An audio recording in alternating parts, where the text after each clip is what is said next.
दोस्तों IDFC first bank के बारे में वीडियो में बात करेंगे। दोस्तों बहुत ही बड़ा अंडर परफॉर्मर स्टॉक रहा है, बैंक रही है। 3% का रिटर्न अपने इन्वेस्टर्स को 5 साल में दिया है दोस्तों। लेकिन पिछले कुछ महीनों से, या मैं ऐसा कहूं कि 1-2 साल से परफॉर्मेंस में थोड़ा सा टर्न अराउंड हो रहा है दोस्तों। Q4 के रिजल्ट आएंगे, प्रीव्यू हम उसका करने वाले हैं। इंपॉर्टेंट कौन से पैरामीटर्स हैं जो एज एन इन्वेस्टर या फिर अगर आप बैंकिंग स्टॉक में भी इंटरेस्ट रखते हैं, बहुत सिंपल शब्दों में हम इन सब चीजों पर डिस्कस करेंगे। आप अगर नए हैं, बिगनर हैं, तो बहुत सारी लर्निंग भी आप लेकर जाएंगे। सबसे पहले तो आप मई 8 को नोट कर लीजिए, क्योंकि उस दिन बोर्ड मीटिंग होने वाली है आईडीएफसी फर्स्ट बैंक की। और क्या होने वाला है, Q4 के जो रिजल्ट है और उसके साथ साथ जो फाइनल रिजल्ट है, दोनों के दोनों यहां पर डिक्लेयर होने वाले हैं। अब आपकी स्क्रीन में जो डेटा देख रहे हैं दोस्तों, ये अगर आप समझ जाएंगे तो बैंक को तो हम बहुत हद तक जान ही जाएंगे, लेकिन बैंक के साथ साथ हम बैंकिंग इंडस्ट्री को भी समझेंगे। देखिए यहां सबसे इंपॉर्टेंट है फंडेड एसेट्स। फंडेड एसेट्स क्या होते हैं कि लोन्स जो है वो किस हिसाब से ग्रो हुई है।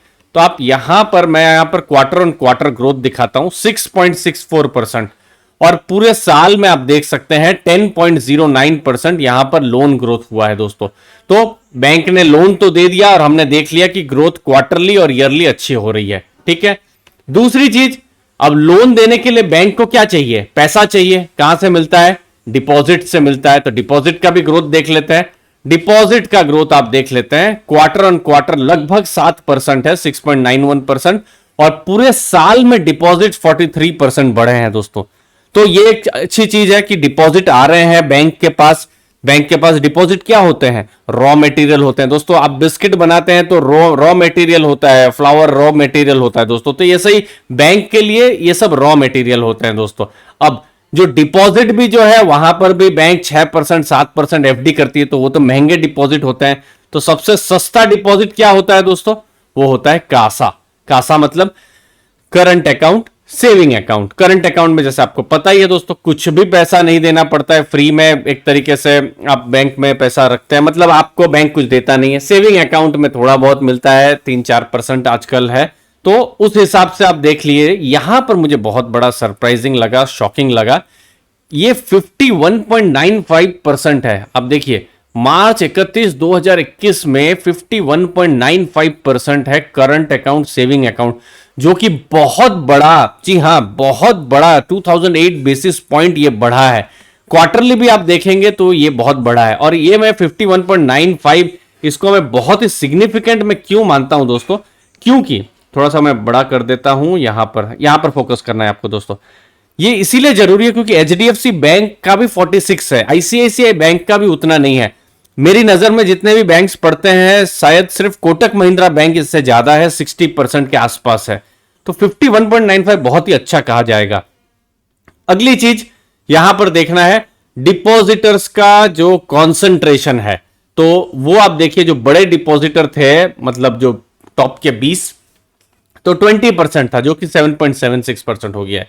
तो दोस्तों यहां पर हमने समझा बैंक को पैसा कहां से मिल रहा है, सस्ता पैसा मिल रहा है, उतना समझ में आया। दूसरी चीज कि बैंक को जो पैसा मिल रहा है, सामने वो लोन भी दे रही है, जो हमको 10% का ग्रोथ भी देखने को मिली है। दोनों चीज हमको देखने को मिली, लेकिन एक चीज नहीं समझ में आ रही है दोस्तों, कि बैंक को कलेक्शन या जो पैसा जो है वापस मिल रहा है कि नहीं। तो दोस्तों यही 8 मई को हमको चेक करना है। बहुत सारे डेटा हमारे पास है, लेकिन एनपीए के डेटा पर बिल्कुल नजर रखनी है कि एनपीए बढ़ा है या नहीं बढ़ा है, ये किस हिसाब से ग्रो कर रहा है। दूसरी चीज, मोराटोरियम हुआ था पिछले साल 2020 में, तो मोराटोरियम का क्या इंपैक्ट हुआ है उसको हम समझेंगे।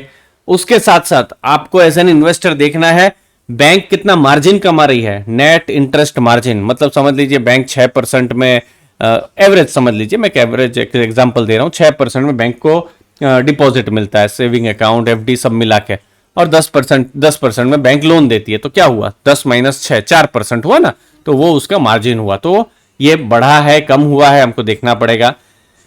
और आईडीएफसी फर्स्ट बैंक सबसे ज्यादा ये फंसी हुई थी, ये चीज मुझे पहले ही बोलनी चाहिए थी, सबसे ज्यादा फंसी हुई थी। 5 साल में 3% रिटर्न क्यों है, क्योंकि बड़े बड़े इंफ्रास्ट्रक्चर, बड़े बड़े जो ग्रोथ प्रोजेक्ट्स में इन्होंने पैसा दिया था और पैसा वापस नहीं आया था।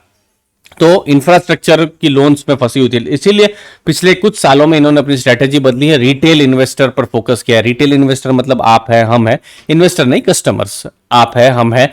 तो यहां पर अपनी वो बुक को बढ़ा रही है, मजबूत कर रही है। तो उसका कैसा ग्रोथ है, वहां कुछ एनपीए हो रहा है कि नहीं, बहुत हद तक लग रहा है मोराटोरियम के कारण एनपीए बढ़ सकते हैं। तो उसको भी हम समझेंगे दोस्तों जब ये रिजल्ट आएगा आईडीएफसी फर्स्ट बैंक का। उम्मीद है आपको वैल्यू मिली होगी, सीख कर कुछ नया गए होंगे बैंकिंग के बारे में। आपने अपना समय दिया दोस्तों, उसके लिए बहुत बहुत धन्यवाद। थैंक यू वेरी मच दोस्तों।